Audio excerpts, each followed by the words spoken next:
Karachi report سید عبدالقدیر شاہ پاکستان کے مایہ ناز عالمی شہرت حاصل کردہ کوہنہ مشق شاعر، ادیب، محقق، سینئر صحافی، دانشور، اردو شاعری میں کئی کتابوں کے خالق اور international art and culture committee USA کے سینئر ایگزیکٹو ممبر محترم ڈاکٹر ذاکر حسین عادل کے اعزاز میں ایک نشست عمل میں آئی، جس کے منتظمین شعراء میں AD شاہد، وحید منظر، فرحین ابرار، غلام عباس عابد، فروغ بدعینی، سلیم گوہر انصاری اور IHRC سرکل کراچی کے نمائندگان محمد آصف اکرم، محمد مجتبیٰ غوری، جاوید محمود ارائیں، سید قدیر شاہ، ملک سکندر، حنا مشتاق، ذوالفقار احمد، فہیم قریشی، سید مشتاق راجہ، محمد فرید اللہ، طارق احمد، حارث خان، عرفان شیخ، شہباز حسین، انعام الدین صدیقی، شایان عباس اور مختلف مکتبہ فکر سے تعلق رکھنے والی شخصیات نے شرکت کی۔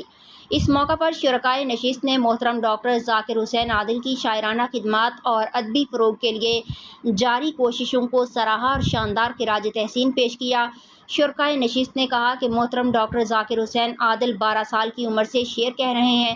آپ نے حمد، نعت، منقبت، نوحہ، غزل، نظم، قطع اور دیگر اصناف میں طبع آزمائی کی اور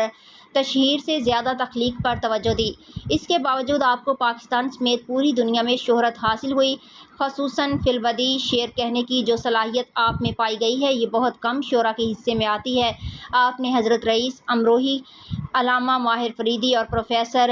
انجم اعظمی سے کسب فیض کیا۔ آپ کو ممتاز شعراء جون ایلیا، احمد فراز، سید ضمیر جعفری، محسن بھوپالی، حمایت علی شاعر، نگار صہبائی، امید فاضلی، افتخار عارف اور دیگر کے ساتھ نہ صرف مشاعرے پڑھنے کا اعزاز حاصل ہے، بلکہ آپ کی ان کے ساتھ قربت داری بھی رہی اور ان میں سے بعض نے محترم ڈاکٹر ذاکر حسین عادل پر تاثرات بھی تحریر کیے۔ حقیقت یہ ہے کہ محترم ڈاکٹر ذاکر حسین عادل ہم سب کے لیے گراں قدر اثاثہ ہیں، اور سب سے بڑی بات یہ ہے کہ آپ نے یہاں تک کا سفر بغیر کسی تصنع کے بڑی سادگی اور خاکساری کے ساتھ کیا۔ آج آپ کے شاگرد پوری دنیا میں موجود ہیں۔